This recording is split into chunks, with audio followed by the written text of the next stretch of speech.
Assalamualaikum warahmatullahi wabarakatuh. Halo, apa kabar pemirsa yang ada di rumah? Senang sekali tentunya saya Jusma Hendra bisa kembali menyapa Anda dalam program Expose Lebih Dekat Lebih Santai. Kita tahu memasuki bulan September, Oktober, November, Desember sampai dengan Januari, di mana bulan-bulan tersebut kita biasa kenal dengan bulan musim penghujan gitu ya. Tapi pada kenyataannya memang kadang masih panas, tapi tiba-tiba hujan seperti itu. Namun untuk mengantisipasi tentunya datangnya musim penghujan, yang kita tahu bahwa di lingkup Kota Pekalongan dan juga sekitarnya kita sering ya ada di beberapa titik gitu ketika memang diguyur hujan sehari semalam langsung beberapa daerah tergenang. Nah, nanti kita akan ngobrolin tentunya persiapan dari pemerintah Kota Pekalongan untuk menghadapi musim penghujan. Sudah hadir tentunya di kita semuanya, tengah-tengah kita narasumber yang berkompetensi di bidangnya.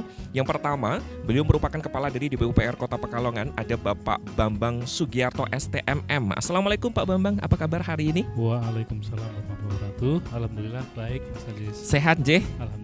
Alhamdulillah. Ini Pak Bambang hari ini walaupun ini hari Senin seger ya pemirsa ya. Biasanya kalau hari Senin itu pusing gitu ya.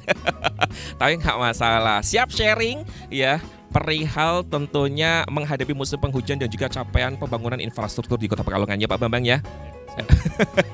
Ya siap gitu. Oke, kemudian Pak Bambang di sini tidak sendirian pemirsa, namun ditemani sama Joan and Only. Ini kayaknya kita juga sering berjumpa bersama gitu. Alhamdulillah, karena yang sering membawakan bersama Aziz juga.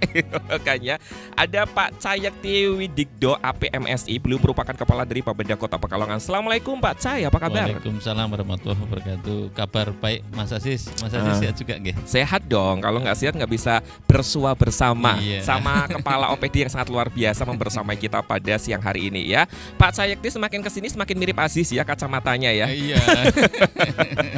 Jadi sering tampil di TV, jadi kayak harus apa ya, concern terhadap penampilan gitu. Bukan ya. Oke, pemirsa yang ada di rumah, seperti tadi yang sudah Aziz sampaikan bahwa memasuki bulan penghujan seperti ini, sebenarnya kita juga penasaran gitu ya, persiapan apa saja sih yang dilakukan oleh pemerintah Kota Pekalongan melalui tentunya OPD ataupun dinas terkait dalam hal ini, yaitu DPUPR dan juga Bapeda Kota Pekalongan. Nah, untuk episode kali ini kita akan membahas perihal kesiapan menghadapi musim penghujan dan juga capaian pembangunan infrastruktur di Kota Pekalongan.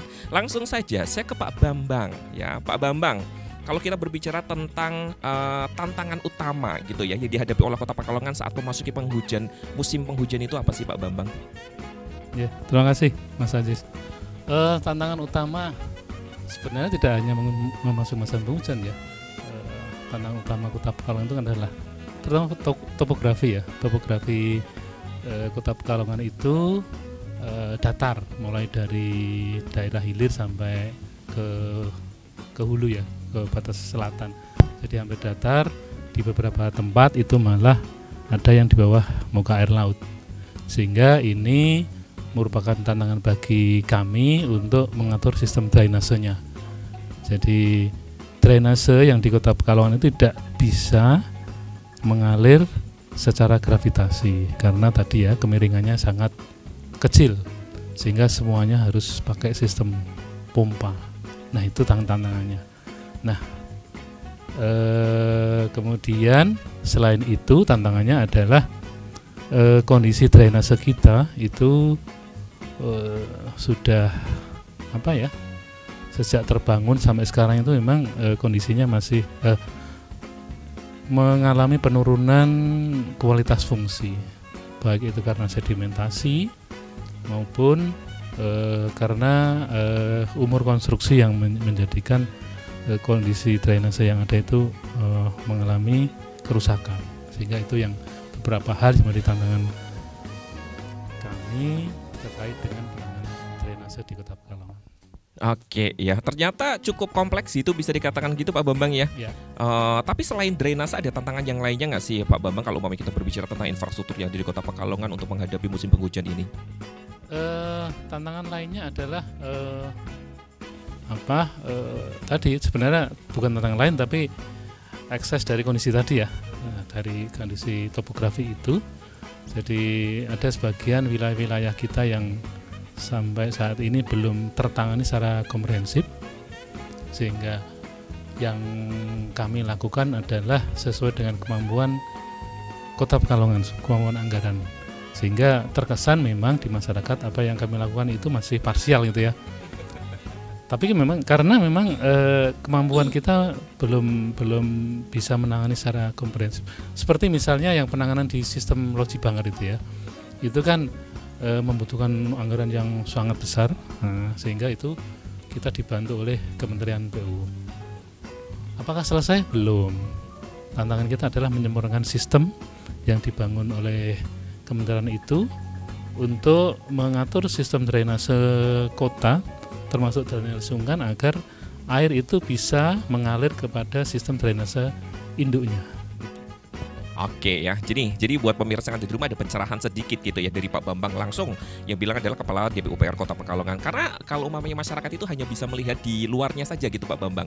Ketika pemerintah ataupun instansi terkait dari pemerintah Kota Pekalongan action itu malah tidak kelihatan gitu kan ya. Karena banyak yang berbicara seperti ini Pak Bambang. Kalau kenapa sih ketika musim penghujan baru diperbaiki gitu kan ya, gorong-gorong baru dikeruk dan lain sebagainya. Sebenarnya proses itu sudah dilangsungkan gitu ya Pak Bambang ya. Karena kendala mungkin anggaran bahkan dari Kementerian PUPR pun sudah terjun pun belum bisa menuntaskan akan hal itu gitu ya Pak Bambang ya. Jadi buat pemirsa yang ada di rumah ataupun masyarakat Kota Pekalongan, kalau kita berbicara tentang action dari pemerintah Kota Pekalongan untuk mengatasi drainase di Kota Pekalongan yang tadi sudah dijelaskan secara detail sama Pak Bambang, itu sudah dilakukan gitu ya. Mungkin kerjasama gitu ya, kolaborasi antara masyarakat dan juga pemerintah Kota Pekalongan itu yang diperlukan ya Pak Bambang ya, agar bisa merawat drainase tersebut yang sudah mungkin ya diperbaiki, kemudian juga diperbaiki sama pemerintah Kota Pekalongan. Saya ke Pak Cayekti sekarang ya. Pak Cayekti, kalau kita berbicara tentang rencana gitu ya, rencana jangka panjang dari Bapeda Kota Pekalongan dalam pembangunan infrastruktur yang berorientasi pada mitigasi bencana itu apa saja, mungkin bisa dijelaskan Pak? Nggih. Ini Mas Aziz, berkaitan dengan mitigasi bencana, kita harus menjawab akar masalahnya Mas, akar masalah dari banjir di Kota Pekalongan itu secara kasat matanya ada bersumber dari laut, ada bersumber dari hilir atau bukan hilir tapi dari sebelah selatan hulu dan juga hujan itu ya, ada sumber-sumbernya itu. Nah, kondisinya sudah dijelaskan oleh Pak Bambang tadi. Kondisinya sudah betul-betul kita itu berada di bawah permukaan air laut ini, daratan kita itu, sehingga air untuk bisa sampai ke sungai itu atau ke laut pompa, nggak ada yang lain gitu. Oleh karena itu jangka panjangnya kita harus menjawab itu. Kemudian ada lagi penyebab yang lain adalah tanah kita kan terus turun itu ya, sekitar 8-13 berdasarkan para ahli yang sudah meneliti di Kota Pekalongan. Nah, penyebabnya yang sudah tersampaikan ke kita itu kan pengambilan air bawah tanah. Di sisi lain kita juga tahu bahwa air bersih untuk kebutuhan hidup itu mutlak, dan kita juga menyadari bahwa Pemkot belum bisa memberikan pemenuhan air bersih ngambil dari air permukaan, baik dari gunung ataupun juga dari sungai. Nah, ini dari hal-hal itulah yang kemudian kita lakukan upaya untuk mengatasi. Untuk yang sifatnya tadi bisa dilihat berupa sumber dari laut atau sungai atau dari hujan, itu kita punya strateginya adalah memproteksi daratan kita dari air laut dengan bentuk tanggul-tanggul, harus dengan itu. Kemudian yang dari sungai, baik yang hujan maupun dari air laut yang masuk lewat sungai sampai ke permukiman, itu juga harus ditanggul juga sungainya. Nggak ada lagi cara yang lain, karena kalau nggak ditanggul ya pasti akan luber gitu ya. Kemudian yang lain dengan cara dipompa, yang dari lingkungan pas hujan ya pompa, nggak ada cara yang lain juga gitu kan. Kemudian untuk mengatasi mengatasi penyebab penurunan air tanah, ya pemenuhan air bersih yang dari permukaan, sehingga penduduk kita semua itu juga tidak mengambil air dari bawah tanah yang bisa semakin mempercepat penurunan tanah kita itu. Nah, ini harus kita lakukan sinkron dengan pemerintah pusat, provinsi, sehingga tidak berjalan sendiri. Contoh, pada saat sekarang ini pemerintah pusat melalui Balai Besar Wilayah Sungai Pemali Juwana membangun sistem loji dan banger dengan tanggul kanan kiri sungai dan juga pompa yang sekarang sudah kelihatan manfaatnya itu kan di sekitar berarti Setono, kemudian Degayu, Celumprit, Kerapiak itu sudah nggak banjir lagi dari air rob itu ya. Nah kemudian harus kita lakukan sambungannya. Contoh tahun depan itu untuk menangani sekitar Klego dan Boncol tahun 2025 kita sudah mulai merencanakan untuk memperbaiki saluran yang di sekitar Klego dan juga Boncol agar mengalir ke saluran di Seruni, nanti dipompa oleh pompa Seruni ke Sungai Banger. Itu harus sinkron dengan hal itu. Nah, penataan itu kita lakukan supaya apa yang sudah dibangun oleh BPWS itu juga punya manfaat yang semakin maksimal.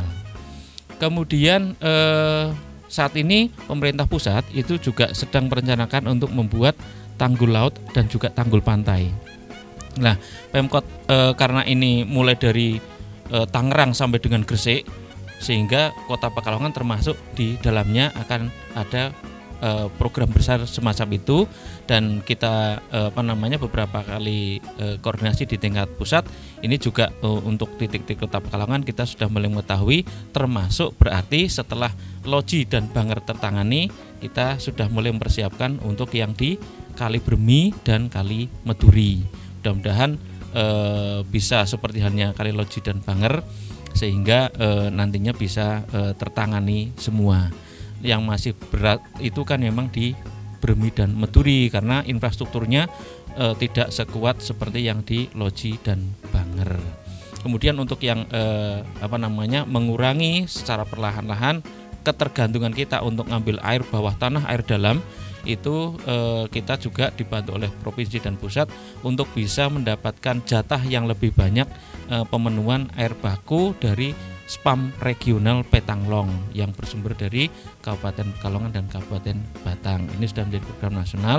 Mudah-mudahan kalau itu nanti terwujudkan, berarti kita sudah akan semakin mengurangi pengambilan air bawah tanah, yang artinya kita sudah mulai berusaha untuk menahan laju penurunan lahan atau penurunan tanah kita.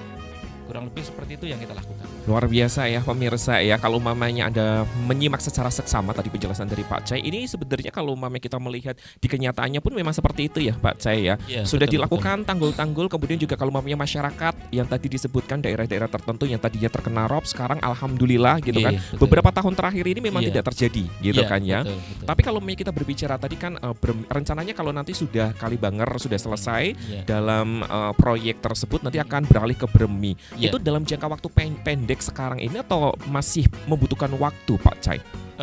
Secara proses perencanaan sudah masuk di pemerintah pusat, dan kemudian di pelaksanaan musren Bangnas kemarin juga itu sudah menjadi prioritasnya di pemerintah pusat untuk penanganan yang Bermi Meduri. Jadi mudah-mudahan bisa segera diwujudkan. Kita juga punya harapan tinggi karena dokumen-dokumen lingkungan itu juga sudah dipenuhi dengan didukung oleh pemerintah provinsi. Kemudian kita juga tidak bergerak sendiri Mas Aziz, bareng-bareng dengan pemerintah Kabupaten Pekalongan, karena kebetulan Bermi dan Meduri itu berada di perbatasan. Nah ini bergerak bareng-bareng pemerintah kota dan Kabupaten Pekalongan untuk menangani di kawasan perbatasan tersebut. Luar biasa ya, kita doakan semoga proyek ini cepat berjalan gitu pemirsa, cepat selesai, karena tujuannya adalah untuk kemaslahatan dan juga apa ya bisa dikatakan kemakmuran dari masyarakat Kota Pekalongan gitu ya Pak Cai ya, agar masyarakat Kota Pekalongan itu aman, tenang, tentram, terhindar dari banjir dan juga lain sebagainya. Karena kalau mau kita berbicara nih ya Aziz ke televisi nasional gitu, Kota Pekalongan itu isunya rob gitu kan, sedih ya Pak Cai ya. Padahal kita juga udah effort gitu mengeluarkan demikian rupa untuk menanggulangi itu semuanya agar tidak terjadi lagi di Kota Pekalongan. Bahkan studi banding ke negara lain, Belanda dan lain sebagainya pun sudah dilakukan gitu Pak Cai ya. Oke, sekarang saya ke Pak Bambang. Pak Bambang, kalau kita berbicara tentang pesan ya ataupun saran untuk warga Kota Pekalongan agar lebih siap untuk menghadapi musim penghujan, apa sih yang harus dilakukan Pak Bambang? Mungkin bisa dijelaskan monggo. Ya, terkait dengan resiko banjir ya. Memang pemerintah itu tidak bisa bekerja sendiri. Pemerintah butuh kolaborasi, butuh kerjasama, butuh peran serta dari masyarakat. Contoh misalnya stasiun pompa itu kita sekarang sudah mempunyai 34 stasiun pompa. Tahun ini kita membangun ada 5 titik stasiun pompa. Nah, stasiun pompa itu tidak akan ada gunanya ketika tiba-tiba ada genangan terus pompanya mati gitu. Matinya kenapa itu loh? Setelah petugas itu nyilem gitu ya, ternyata pompa itu kemasukan sampah ya. Masukan plastik, masukan kayu kadang. Jadi tidak paham untuk maintenance-nya seperti apa gitu ya Pak Bambang. Kita stop dulu, nanti kita lanjutkan lagi tentunya karena waktunya kita harus break terlebih dahulu. Pemirsa yang ada di rumah, nanti kita akan mendengarkan lanjutan penjelasan dari Pak Bambang bagaimana sih peran dari masyarakat Kota Pekalongan harus tentunya memaintenance ataupun menguri-nguri gitu kan ya pompa yang sudah ditaruh di masing-masing titik yang ada di Kota Pekalongan. Tetap di program Expose, lebih dekat, lebih santai.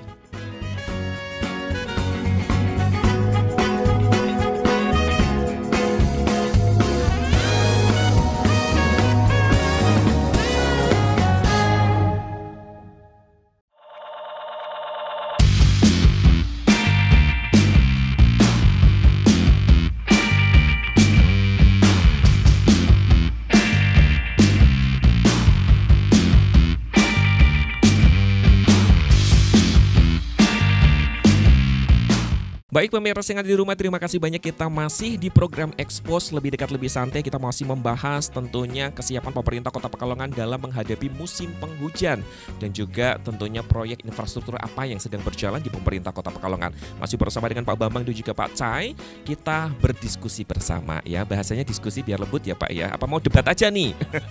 Debat sebentar lagi ya.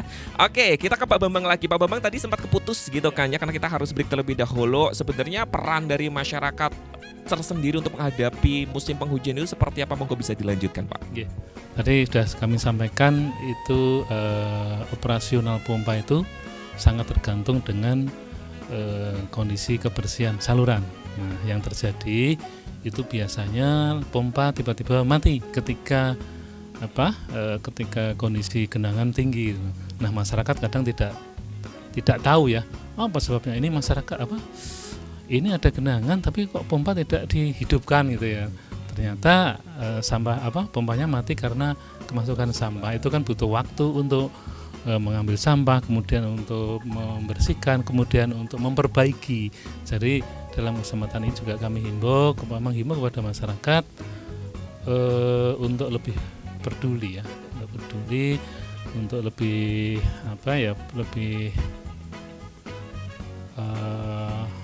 memperhatikan kebersihan lingkungan, jangan membuang sampah sembarangan gitu, karena seperti kita tahu bahwa kami ini sudah tiap hari itu mengambil sampah. Jadi sampah itu tidak hanya menjadi kewenangannya dinas LH saja. Kami walaupun dinas pekerjaan umum itu juga ngambil sampah itu. Hampir tiap hari kami keliling di saluran sekota itu ya luar biasa volumenya, sehingga kalau kami tidak dibantu oleh kesadaran masyarakat untuk tidak membuang sampah di saluran, membuang sampah sembarangan, ya kami mungkin ya memang kemampuan kami terbatas gitu loh. Nah, sehingga sekali lagi kami menghimbau kepada masyarakat untuk meningkatkan kesadarannya, kerjasamanya, sehingga kita rawat bareng-bareng lah ini stasiun pompa yang sudah kita buat. Kan ini untuk kepentingan kita semua ya, kepentingan pemerintah, kepentingan masyarakat, sehingga ini bisa beroperasional dengan maksimal, sehingga upaya untuk menanggulangi potensi genangan itu bisa terminimalisir. Oke, pemirsa, ini penting sih sebenarnya ya. Soalnya kayak gini, kita harus kembalikan lagi nih ya Pak Cai dan juga Pak Bambang. Kadang kalau mamanya masyarakat ataupun netizen ya kita sebut itu, biasanya cuma maido gitu. Ketika ada banjir seperti itu, nah ini gimana? Sebenarnya ketika banjir itu terjadi, sebab kita sendiri nggak sih Pak? Bisa dikategorikan seperti itu ya. Karena kenapa? Karena ketika pemerintah sudah berupaya gitu kan ya, untuk menanggulangi dengan cara, kalau tadi sudah diketahui ya, bahwa secara geografis di Kota Pekalongan itu sudah sangat landai sekali. Kemudian setiap tahun tanahnya semakin turun dengan cara satu-satunya menggunakan pompa. Nah, ketika pompa tersebut tidak ada kesadaran masyarakat tetap membuang sembarangan sampahnya, kemudian juga tidak merawat pompa tersebut, fungsinya tidak berfungsi seperti semestinya gitu. Tapi ini ada pertanyaan lagi tentunya buat Pak Bambang. Pak Bambang, kalau kita berbicara tentang peran masyarakat dalam menjaga pompa tersebut di titik-titik tertentu ya, tentunya pompa tersebut kan ditaruh di titik-titik tertentu. Apakah ada edukasi, kemudian sosialisasi, kemudian pemasrahan pompa tersebut sehingga ada tanggung jawab tersendiri untuk masyarakat sekitar, atau seperti apa konsepnya Pak Bambang? Mungkin saya sebelum menjawab itu saya mau beri contoh aja ya, Mas. Boleh, monggo. Masyarakat sekitar Jalan Kurinci misalnya, dan Kurinci itu kan sudah ada stasiun pompa di Jalan Selamat kalau misalnya ya. Kenapa sih kalau sana hujan itu kok banjir itu? Nah, ini mungkin dalam forum ini kami sampaikan pada segenap masyarakat ya, biar ini teredukasi, terinformasikan kepada masyarakat. Jadi yang terjadi itu begini, ketika hujan itu petugas pompa kami itu didatangi oleh masyarakat di mana itu, Bening Sari ya, Bening Sari. Ditungguin itu, tidak boleh dihidupkan.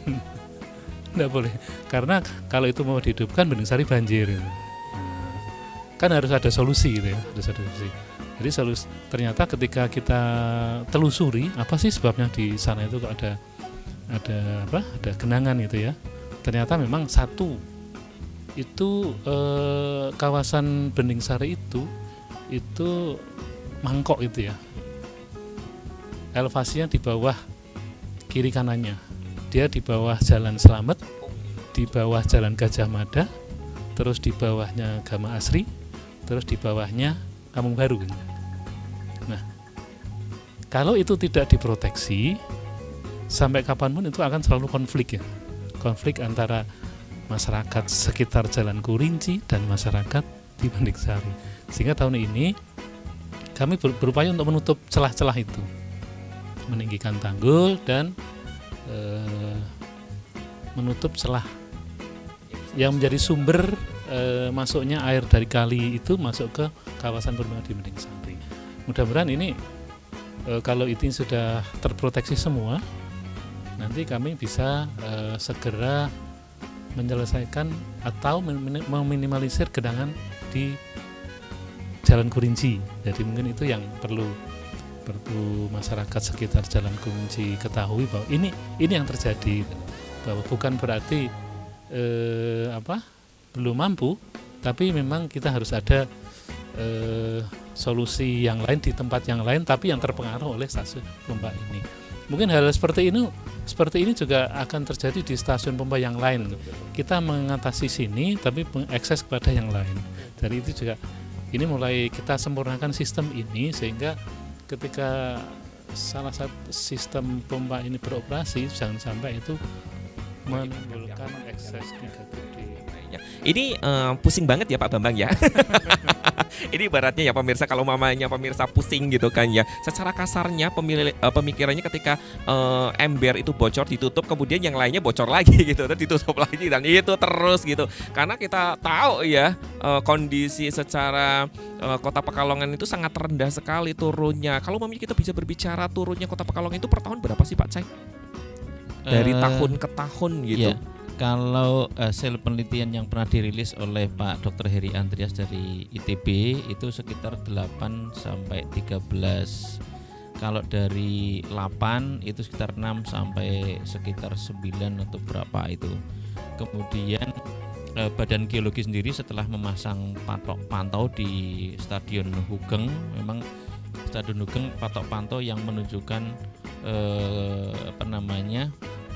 penurunan tanah yang paling tinggi itu sekitar 6 cm per tahun, untuk kedalaman patok 100 meter dari permukaan. Jadi kedalaman 100 meter itu turunnya sekitar 6 cm per tahun gitu. Nah, kalau misalkan kita kembali ke yang Pak Dr. Heri Andreas, itu penelitian sejak tahun 2007 katanya, dengan kedalaman sekitar katakan 8 sampai dengan sekarang sudah lebih dari 10 tahun kan. berapa berarti 17 tahun ya, 17 tahun kalau 2024. Kalau misalkan 8 berarti kan sekitar 8 cm kali 17 65 13 130-an 1 meteran ya. 1 meter lebih 130 cm. Mengerikan ya Pak Cai ya. Ya, artinya memang lah ini bukan lagi kita pemerintah yang mengatakan, tapi memang ahli ya. peneliti Betul. yang mengetahui itu. Jadi ya kita menerima karena itu hasil penelitiannya gitu.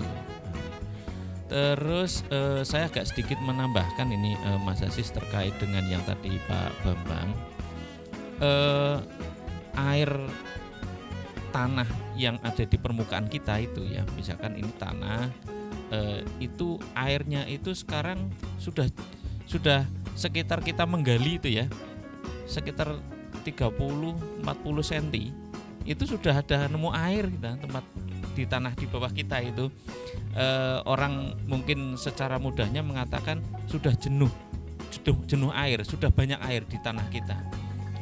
Berarti dengan hujan sedikit saja itu pasti ya sudah banjir. Karena apa?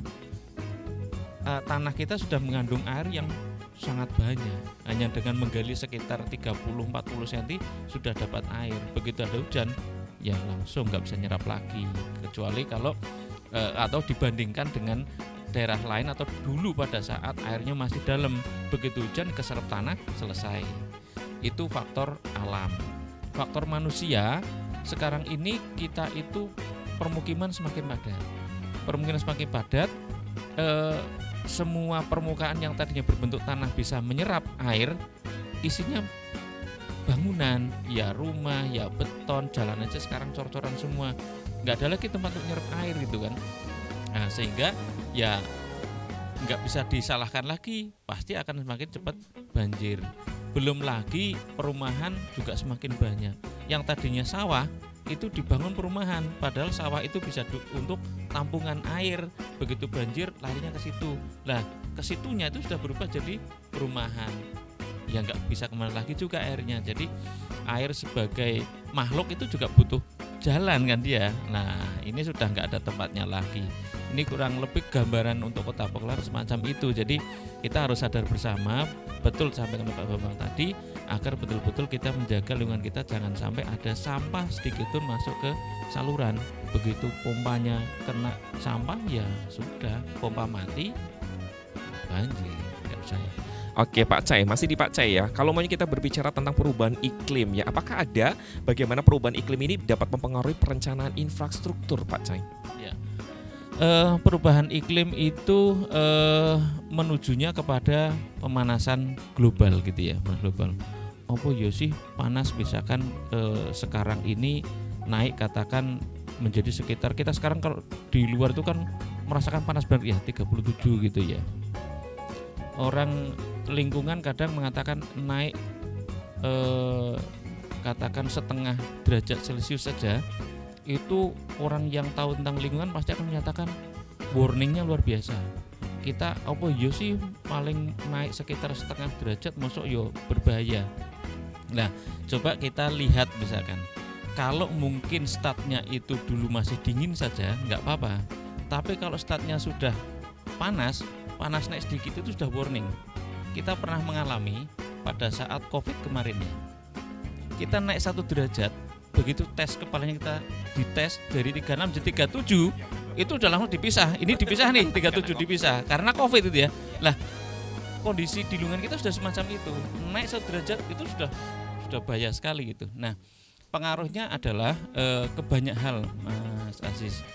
Baik itu terhadap lingkungan maupun juga terhadap ekonomi, macam-macam. Ternyata banyak sekali.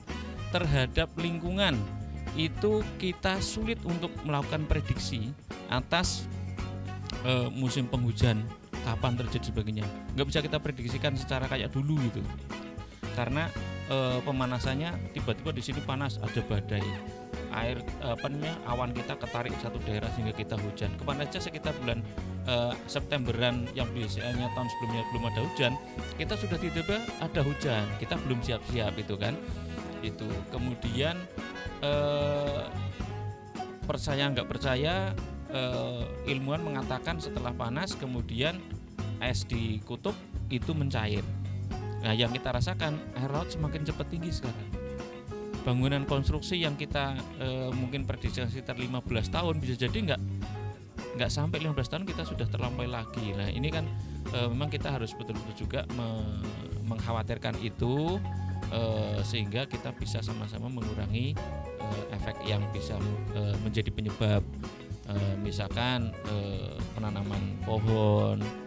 Nah, kalau kita yang ada di Bapeda sering sudah mulai mendiskusikan, kita harus mulai menyiapkan diri untuk hidup vertikal, sehingga kita tidak mengurangi ruang-ruang yang harusnya untuk hijau.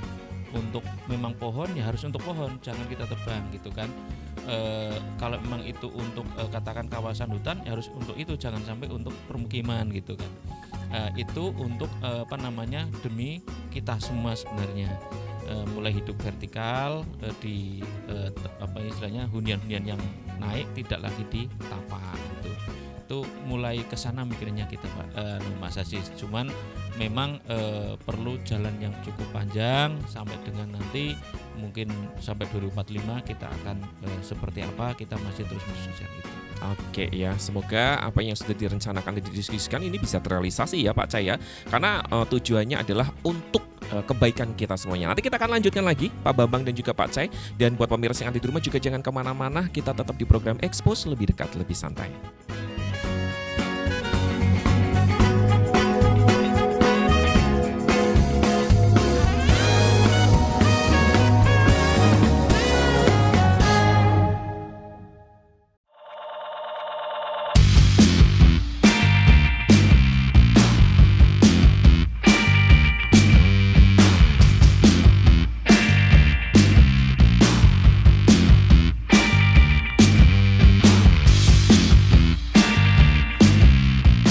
Baik pemirsa yang ada di rumah, kita lanjutkan lagi masih di program Expose Lebih Dekat Lebih Santai, masih membahas tentang kesiapan menghadapi musim penghujan dan juga capaian pembangunan infrastruktur di Kota Pekalongan.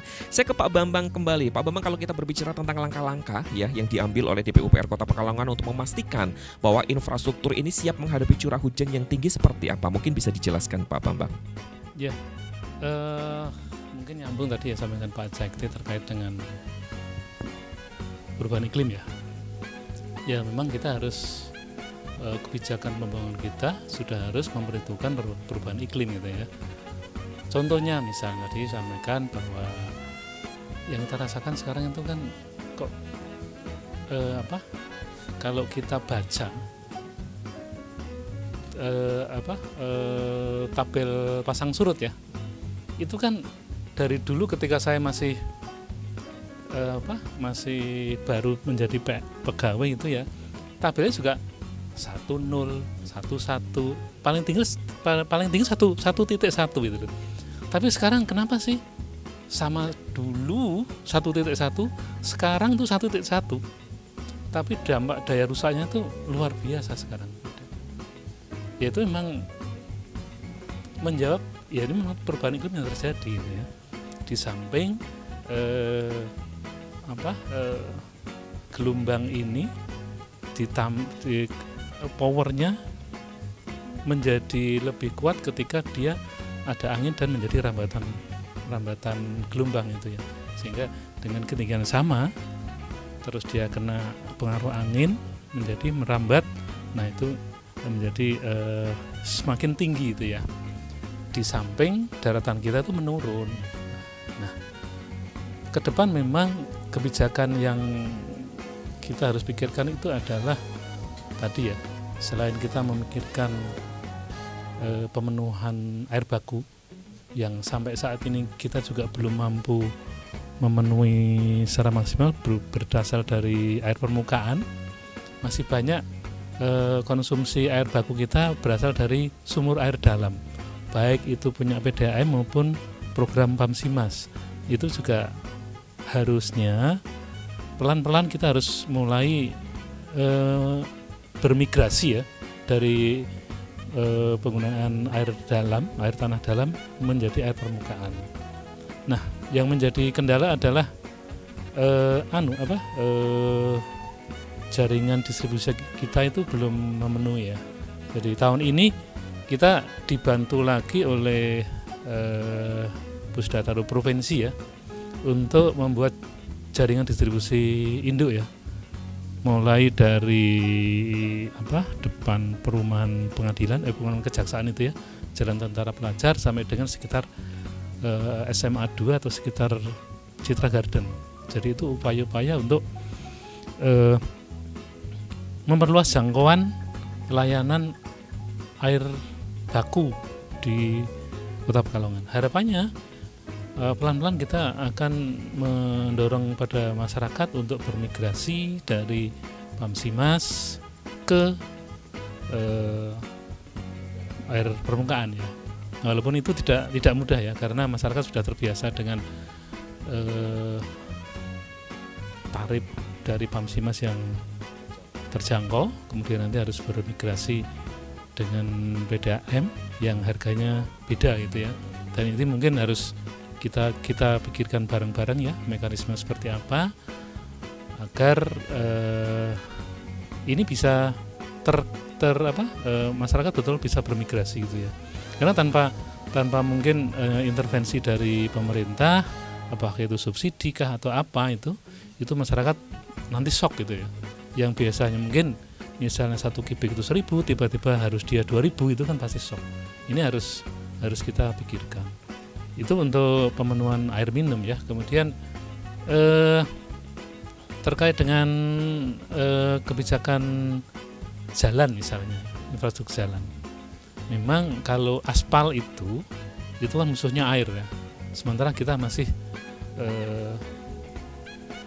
potensi genangan masih ada. Kalau kita ditanya apakah bisa menghilangkan banjir di Kota Pekalongan, saya kira belum bisa. Yang bisa kita lakukan adalah mengurangi durasi genangan. Misalnya, biasanya dulu kalau yang saya pernah mengalami itu, Jalan Kusuma Bangsa itu kalau sudah banjir itu mungkin sebulan 2 bulan itu tidak pernah kering itu. Nah sekarang alhamdulillah dengan sistem yang sudah terbangun itu sudah tidak ada genangan. Mungkin terus untuk titik yang lain apakah sudah tidak ada genangan? Masih gitu loh. Misalnya daerah mana ini? Mana ya? Sebentar. Teruntup. Kemarin September itu kan sempat hujan ya. Hujan terus lumayan juga ya. Beberapa malam itu ya. Itu kan teruntup banjir itu ya. Nah, apa upaya kita adalah sekarang ini kan pompa seru ini kan sudah beroperasional walaupun belum maksimal ya. Itu yang menjadi kewenangan dari Balai Besar Wilayah Sungai Pamali Juwana. Terus tugas pemerintah Kota Pekalongan apa itu? Tadi yang sudah di depan saya sampaikan, kita adalah tugasnya menyempurnakan sistem itu. Sistem mengatur ulang sistem drainase kota atau drainase lingkungan agar air itu tidak melimpah ke jalan, tapi air itu kembali ke saluran untuk menuju ke sistem induk yang dibangun. Kemudian terkait dengan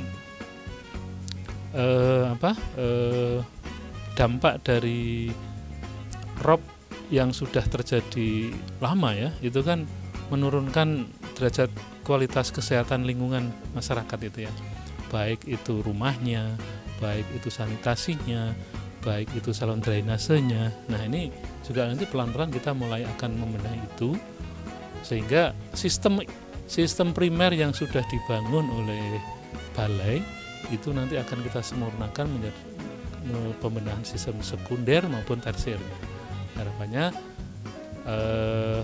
sistem yang sudah dibangun ini nanti tidak akan sia-sia karena ada keberlanjutan itu ya. Jangan sampai nanti sistemnya sudah ada tapi air tidak pernah sampai ke sana itu. Iya, sangat disayangkan sekali gitu ya Pak Bambang, luar biasa sekali. Kemudian saya ke Pak Cai. Pak Cai, kalau kita berbicara dari sudut pandang Bapeda, apa saja sih capaian terbesar dalam pembangunan infrastruktur yang telah diraih dalam beberapa tahun terakhir ini, Pak Cai?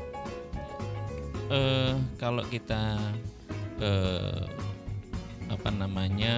mengacu pada tema kita itu kan terkait dengan persiapan banjir dan menghadapi musim penghujan gitu ya.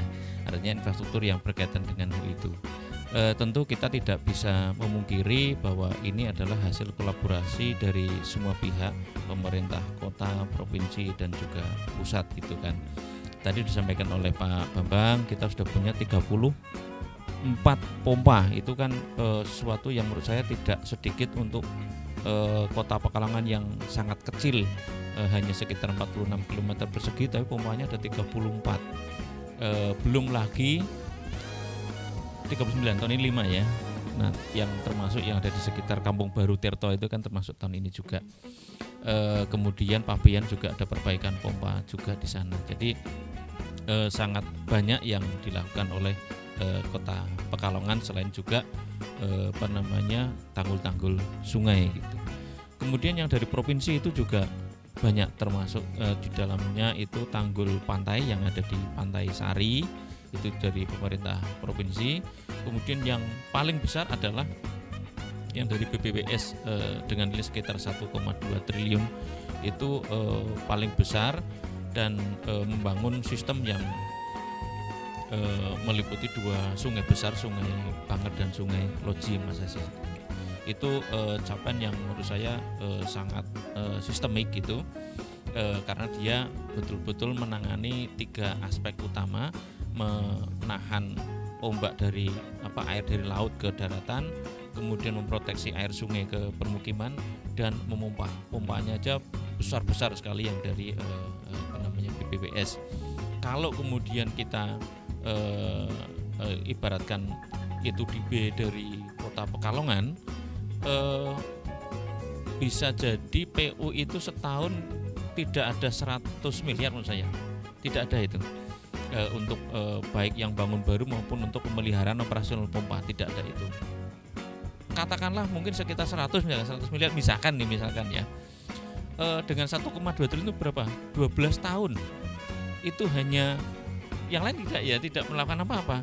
Itu dilakukan hanya 3 tahun oleh BPWS. Itu sesuatu yang menurut saya sangat-sangat besar pengaruhnya untuk kota Pekalongan. Jadi ini kolaborasi yang sangat luar biasa dari 3 pemerintahan, kota Pekalongan, provinsi dan juga pusat, dan tentu ini tidak lepas dari upaya yang sudah dilakukan oleh pemerintah kota Pekalongan untuk berkoordinasi dengan provinsi dan juga pemerintah pusat gitu. Oke, buat pemirsa yang ada di rumah, kalau kita berbicara tentang capaian pun harusnya kita bisa merasakan gitu ya, karena beberapa tahun terakhir ini memang tidak terjadi banjir yang begitu hebat ya di kota Pekalongan. Kalau mudah-mudahan tidak terjadi. Jangan, karena rumah orang tua saya terdampak gitu, Pak. Iya. Kalau rumah saya kan ada di kabupaten sebelah ya. Jadi buat pemirsa yang ada di rumah harusnya bisa benar-benar merasakan gitu ya. Alhamdulillah, karena beberapa tahun yang lalu gitu, sebelum adanya tanggul, kemudian juga pompa yang ada di beberapa titik yang ada di kota Pekalongan itu sangat terasa sekali. Bahkan ada beberapa tahun berapa ya itu ya, 2017 or 16 or berapa, sampai 1 bulan gitu ya, air hanya di Kecamatan Pekalongan Barat terutama ya, di orang tua saya nih Pak, saya jadi mengeluh sebagai warga sendiri gitu. Karena saya anaknya yang laki-laki sendiri harus standby di sana. Orang tua mengungsi di rumah saya gitu kan, tukeran pelajar, pertukaran keluarga. Jadi memang itu sampai 1 bulan gitu tergenang, hanya terdiam gitu saja ya Pak Cai. Tapi syukur alhamdulillah mungkin 3 tahun ataupun 2 tahun terakhir ini tidak terjadi gitu di kota Pekalongan. Walaupun intensitasnya tinggi, mungkin tergenang 1 hari 2 hari selesai gitu ya. Karena kembali lagi ya ke geografis ya Pak Cai sama Pak Bambang ya. Oke, last question mungkin buat Pak Bambang dan juga Pak Cai, kalau kita berbicara tentang harapan dan juga pesan gitu ya untuk pemerintah kota Pekalongan, untuk masyarakat kota Pekalongan, untuk kita semuanya tentang tentunya persiapan di musim penghujan ini dan juga pencapaian infrastruktur. Monggo Pak Bambang dulu. Di tengah keterbatasan ruang fiskal kita ya, ini kita tetap berupaya untuk membangun sarpras pengendali banjir, sehingga kami berharap kepada semuanya, baik itu kami sendiri, masyarakat, untuk merawat bersama-sama apa yang telah kita bangun dengan anggaran negara itu ya, sehingga apa yang sudah dibangun ini nanti bisa umurnya lebih lama bisa lebih bermanfaat bagi masyarakat, dan yang paling penting adalah derajat kesehatan lingkungan kita bisa meningkat. Kalau itu bisa meningkat, berarti derajat kesehatan masyarakat bisa meningkat. Kalau bisa kesehatan meningkat, berarti pengeluaran masyarakat untuk biaya kesehatan itu bisa menurun, sehingga bisa digunakan untuk keperluan ekonomi yang lain gitu ya. Kemudian yang kedua, lagi kami sampaikan bahwa kami pemerintah Kota Pekalongan tidak bisa bekerja sendiri. Kami juga butuh kerjasama, kolaborasi, koordinasi dengan masyarakat, sehingga Sarpras yang sudah dibangun ini bisa beroperasional dengan maksimal. Kemudian yang ketiga, kesadaran untuk membuang sampah sembarangan. Kita tahu bahwa kondisi TPA kita sudah seperti itu. Harapannya sampah itu bisa selesai di sumbernya, sehingga saya bisa begini karena DPUPR itu punya kewenangan untuk penyediaan sarpras persampahan. Jadi pengelolaan sampahnya itu di DLH, tapi penyediaan sarprasnya itu di kami, sehingga kami merasakan betul ketika teman-teman DLH itu pusing memikirkan masalah sampah dengan volume yang dikirim ke TPA itu setiap hari hampir 130 kubik ya. Dengan kondisi yang seperti itu, TPA waktu itu saya sampai sempat mengusulkan ke Pak KDLH ya, apa sebaiknya kita ngajak ya Pak RT, Pak RW, Pak Lurah itu diajak visitasi ke sana itu loh, biar tokoh-tokoh masyarakat itu bisa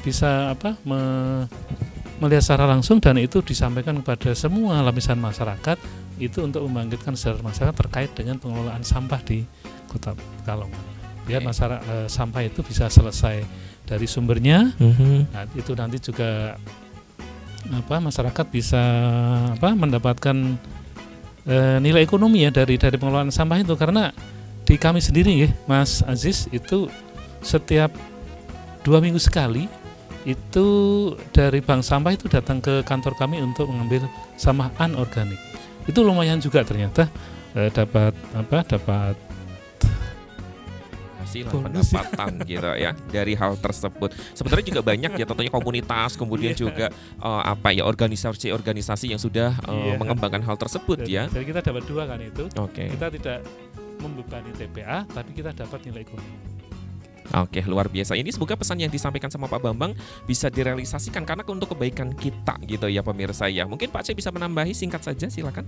Ya, semuanya sudah disampaikan oleh Pak Bambang.